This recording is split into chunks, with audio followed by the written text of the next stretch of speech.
Hey guys, it's me again with Chile. The first people to arrive in Chile arrived in 12,000 BC, so like over 14,000 years ago. And the first people lived by hunting and farming were in northern Chile. They started there's evidence that they started farming about 2,500 BC.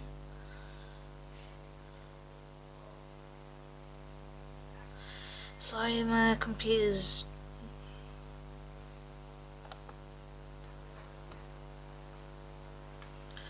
being my computer and going nuts on occasion, as the Incas conquered what is now northern Chile in the 15th century, and were themselves conquered barely even a century later in 1533 by the Spanish. But the south were people called the Araucanians, and in 1540 a Spaniard called Pedro de Valdivia invaded what is now southern Chile and founded Santiago in the same year. In 1540 and in 1553 the Mapuche, known as to the Spanish as Araucanicas, rebelled and were led by a man called Lautaro and Caparican, has attacked the Spanish settlements except for Concepcion and La Serena, as the Spanish managed to regain control, but the Araucanians continued to resist the Spanish rule until the 19th century, and in frequent strife between them and Spanish.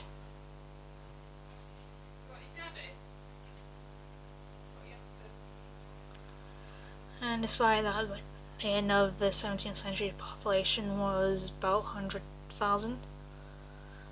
And at the end of the 18th century, it was nearly about half a million. Most of whom were mestizos, or people of mixed race. And in 1808, Napoleon decided to conquer Spain, and they possessed the King Ferdinand VII and made his own brother Joseph King of Spain. And so in Chile, the leading citizens elected a junta in September 1810, as they claimed they were ruling on behalf of the deposed King Ferdinand, as they introduced a number of reforms and moved towards independence. But Peru remained loyal to Spain and went to war with Chile to bring it to heel, and in October 1814 a royalist army defeated the Chileans and occupied Santiago, as Napoleon had advocated the Spanish king had been restored, as the king then clamped down on Chile and introduced a repressive regime, which alienated many people, as a man named Jose de San Martin led an army which defeated the royalists at Chacabuco on the 12th of February 1817, as Chile became formally independent from Spain on the 12th of February 1818. But the early years of Chile's independence were troubled by political instability, and in 1829 the Conservatives took power and introduced an authoritarian regime, and were led by a man named Diego Portales, who never became president himself, but nonetheless was very influential. And in 1833 a new constitution for Chile was drawn up, as it was followed by a long period of relative stability within Chile, and there was also economic.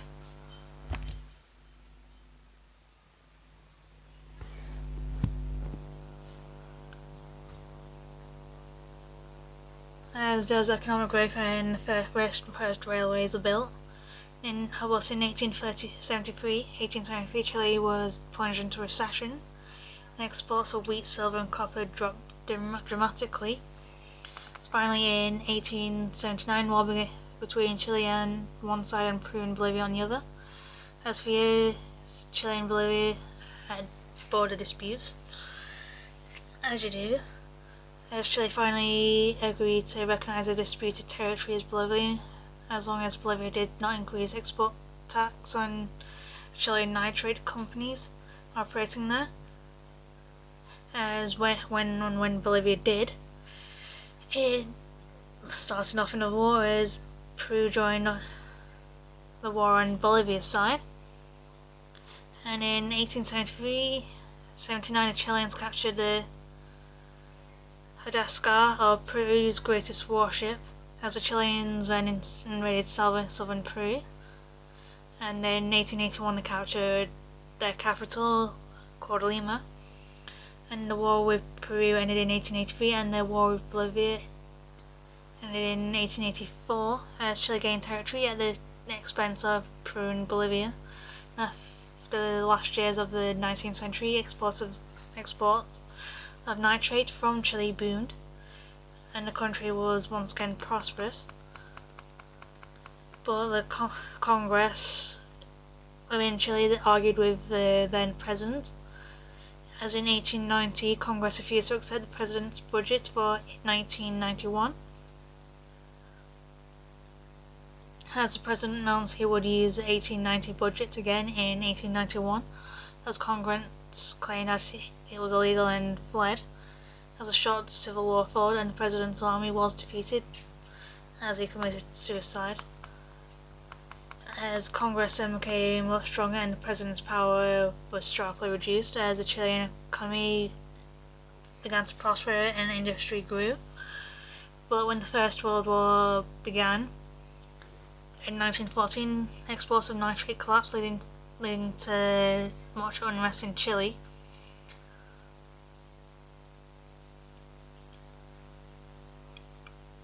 As the military decided that the only strong presidency would be to deal with the crisis in Chile, and from 1924 they intervened in Chilean politics, and in 1925 a new constitution was drawn up. But for the depression in 1913 meant a collapse in the economy in Chile, as it led to political instability with many strikes and changes of government. And stability was restored in 1930 when Choro Alessandri became president of Chile again, as yes, he apparently had been president before. And Chile became a multi-party system with right wings, left wings, and liberal parties.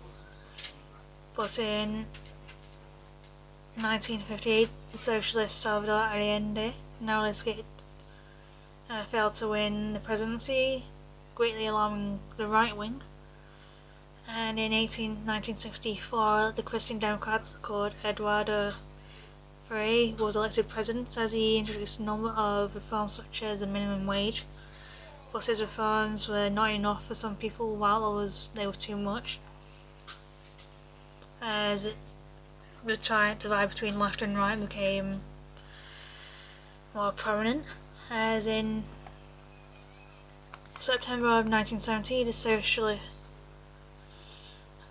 Salvador Allende was elected president of Chile, as Allende nationalized industries, but that depleted the foreign currency reserves, as he also began radical agrarian reforms, but the government expenditure outstripped its income, causing a huge deficit, and the world copper price also fell, which cut government revenues even more. Inflation also rose very high and food shortages became very common.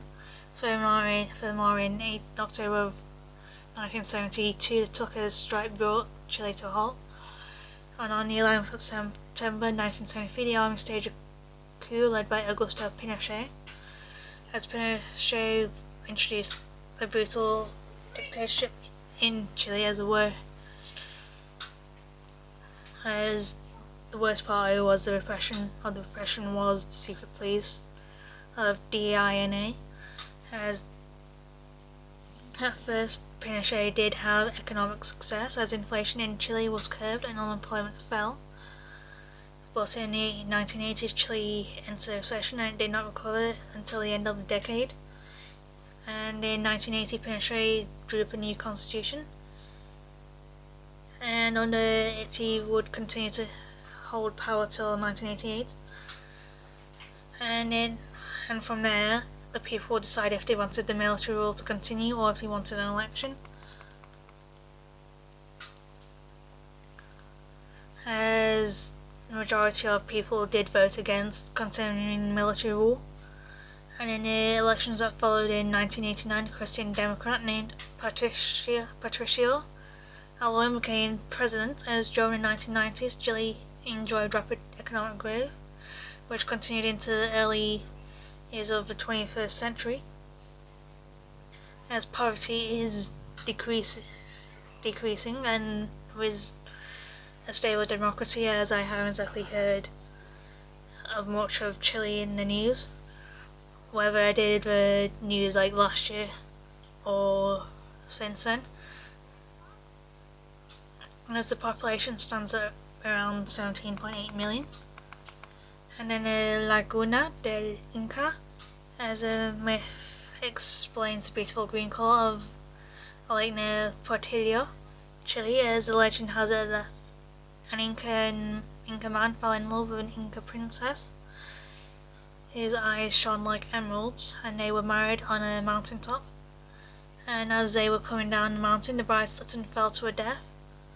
As the man wanted to give her a special tomb, so they decided she would be buried in the lake as she sank to the bottom of the lake, as the water is said to become the same colour as the princess's eyes.